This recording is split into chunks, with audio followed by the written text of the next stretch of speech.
की हर माँ चाहती है कि चंद्रशेखर आजाद और भगत सिंह पैदा हो, लेकिन हो पड़ोसी के हाथ क्योंकि उनको शहादत देनी। और मैं फिर कह रहा हूँ, ये देश आंदोलन से बना है, ये देश आंदोलन से आगे बढ़ा है। इस देश ने आंदोलन से अंग्रेजों के पैर उखाड़ दिए थे, और ऐसे ऐसे आंदोलन जो अंग्रेजों की भाषा बोलेगा, जो अंग्रेजों के रास्ते पे चलेगा, जो अंग्रेजों को अपना आदर्श मानेगा, उन सबके पैर भी ऐसे ऐसे आंदोलन उखाड़ देंगे जो आज तानाशाही कर रहे हैं। क्यों नहीं? वो मैं जानना चाहता हूं कि धर्मेंद्र प्रधान जी को क्यों नहीं जा रही आवाज, प्रधानमंत्री जी को क्यों नहीं जा रही आवाज, गृह मंत्री जी को क्यों नहीं जा रही आवाज, और वो सरकार किसका इंतजार कर रही है कि ये इस मंच पे बैठा है, ये शख्स जो है, जो एक वैज्ञानिक है, जो एक पर्यावरण का मित्र है, जो देश की धरोहर है, वो मर जाए इस देश की बात का इंतजार कर रही है क्या सरकार?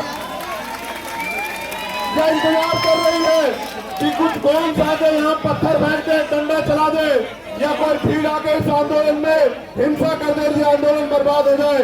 मैं अपने साथियों को बहुत सचेत होकर चलाने की आवश्यकता है। अब तक जैसे आपने चलाया, आपकी बहादुरी को हम लोग सलाम करते हैं।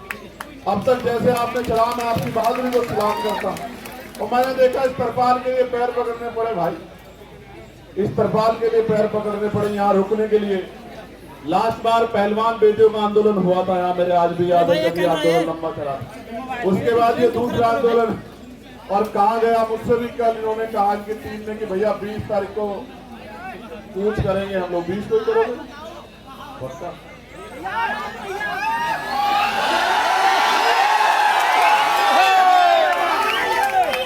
तो देखो, नोट करो कि 20 तारीख को कूच करेंगे। मेरी बात को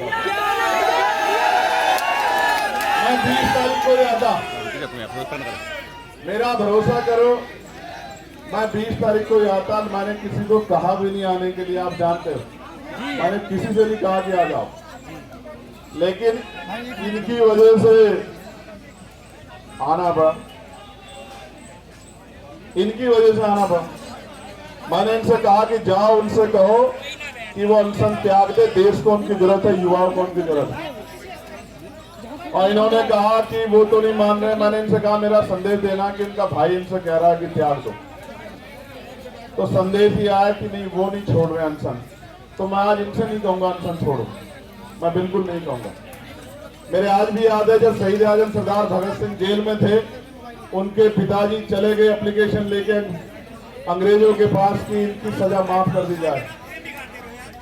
तो मुझे याद है शहीद आजम सरदार भगत सिंह जी के वो सब अपने पिता से जब उन्होंने कहा कि आज आपने मेरी पीठ में छुरा घोंपा है, जिनके खिलाफ मैं लड़ रहा हूं, आपने उनके आगे कमजोर पड़ने का काम किया, आज आपने मेरे आंदोलन को कमजोर किया, मेरे संघर्ष को कमजोर किया। तो मैं लड़ने वाला व्यक्ति मन का संघर्ष कमजोर नहीं करूंगा। अगर इनको कुछ होगा तो इसका खामियाजा इस सरकार को भुगतना पड़ेगा। मेरी बात को आप याद रखें। हमें इनको बनाने की जरूरत नहीं है कि ये अनशन त्यागे, देश की सरकार से सवाल पूछने की जरूरत है कि वो इस डिक्टेटरशिप को क्यों कर रही है। जो शिक्षा मंत्री पेपर नहीं बचा सकता है, वो युवाओं का भविष्य कैसे बचाएगा, इस बात का जवाब शिक्षा मंत्री जी ने देना है। मैं फिर आपसे कह रहा हूं, ये आंदोलन युवाओं के भविष्य को बचाने के लिए, और मैं देश के हर एक युवा से कह रहा हूं, जब ये लड़ सकते हैं जिनको नौकरी नहीं चाहिए, जिनको पेपर नहीं देना, तो आप भी लड़ सकते हैं। इसे इतना बड़ा करो आंदोलन को, क्योंकि ये लोकतांत्रिक व्यवस्था है, ये संवैधानिक देश है। जब आंदोलन बड़ा होगा, मैं गारंटी से कहता हूं कि सरकार झुक जाएगी। हमने पहले भी सरकार को झुकते हुए देखा। किसानों की शहादतें याद करते हुए मैं कहना चाहता हूं, किसानों को नमन करते हुए हमने सरकार को झुकते हुए देखा है। ये तो एक केंद्रीय मंत्री के पद से इस्तीफे की बात, ऐसे कितने ही मंत्रियों को लगातार इस्तीफे देने पड़ेंगे जब जनता खिलाफ हो जाएगी। मेरी बात को आप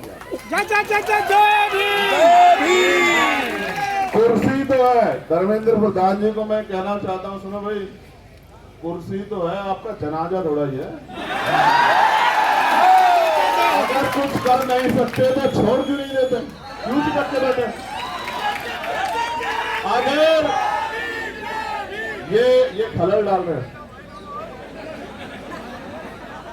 एक बार जो कह दिया जाए वो माना जाए, उसके बाद दोबारा कहना पड़े तो ये अनुशासन के बाहर।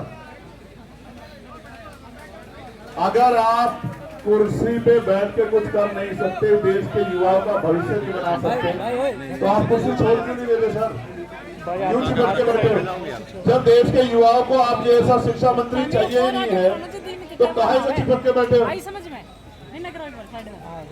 सवाल ये है, सरकार अगर 3 किलोमीटर की बात नहीं सुन रही है तो क्या 300 किलोमीटर की बात सुन सकती है?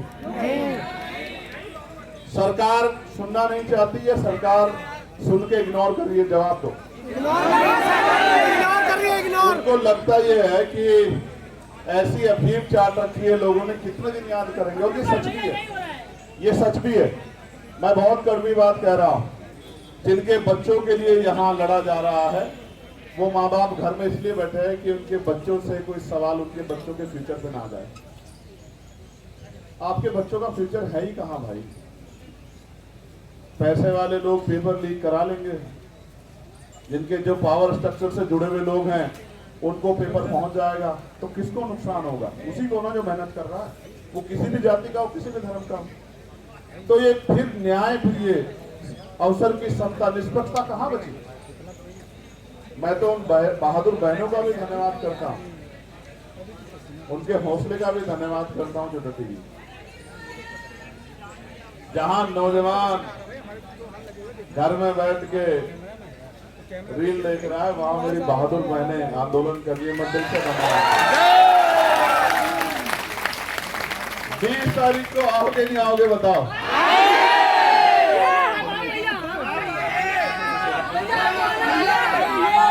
देखो एक चीज जानो, मैं इस आंदोलन पे कोई सवाल ना खड़ा हूं। मेरी नैतिकता ये कहती है इसी वजह से इस आंदोलन पे कोई सवाल ना खड़ा। जब मैं वहां आया ना तो अपनी पार्टी, अपने तमाम मन की इच्छाओं को मैं वहां रख के आया। किसी भी पवित्र आंदोलन पे सवाल किसी की वजह से नहीं खड़े होने चाहिए। हर व्यक्ति की जिम्मेदारी बैठती है, वो किसी भी पार्टी का हो। वो जब यहाँ आ जाए इस आंदोलन में तो वो छोड़ आए उसको। वो इसलिए आए क्योंकि उनसे पहले लोग लड़े। जो काम हमें करना चाहिए था वो काम ये टीम कर, ये हमारी जिम्मेदारी। हम सपने दिखा रहे हैं, हमें लोग वोट कर रहे हैं, हम लोगों के बीच जा रहे हैं, ये हमारी जिम्मेदारी। इसलिए मैं तो आ जाऊंगा। और मैं तो फिर कह रहा हूं, मैंने उस दिन भी कहा मेरठ में जब मैंने उनकी हालत देखी कि मैं तो बैठ जाऊंगा। मैं बैठ गया तो फिर ये सरकार को भारी हो जाएगा, क्योंकि अगर मैं बैठूंगा तो जितना यहाँ ये इसका पूरा क्षेत्रफल है, इतने लोग तो रात तक आ जाएंगे। चंद्रशेखर भैया और एक जिले के नहीं आएंगे, एक प्रदेश के नहीं आएंगे। जिसको खबर है कि भैया वहाँ हैं वो आ जाएंगे सब लोग। आप समझ रहे हो? लेकिन ये आंदोलन पीसफुली चलता रहे। मैं इस आंदोलन पे की उंगली ना उठे इसलिए मैं चाहता हूँ। ये तो वैसे भी फंडेड लोग हैं। कहाँ से फंड आया आपको? पाकिस्तान से 100 से आ चुका है, पाकिस्तान से आ चुका है। कहाँ से? हर जगह से आ चुका है। पीएम के से आना बाकी वो भी आ जाएगा।